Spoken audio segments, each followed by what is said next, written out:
గూగుల్లో ఆమె కేసులు పాత ఎన్ని వచ్చేటప్పటికి అవును. అని చెప్పి ఇక ఇంకేం మాట్లాడతారు వీళ్ళు.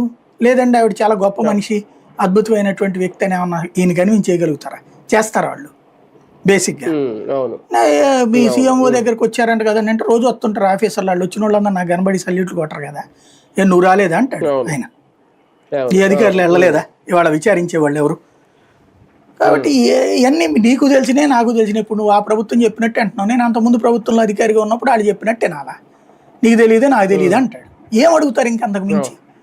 లేదు సార్ మీరు తప్పు చేశారంటే రాసుకోయా కేసులో, ఎవడొద్దన్నాడు? ఇంతే కదా.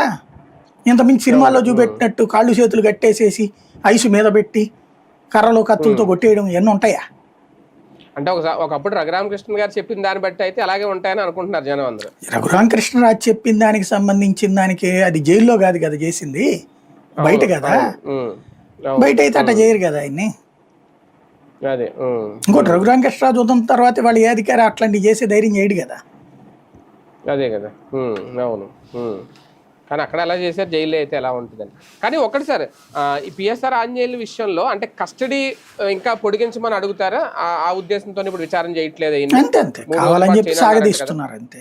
అంటే మినిమం ఒక్కొక్కళ్ళకి కొన్ని రోజులు జైల్లో ఉంచాలి.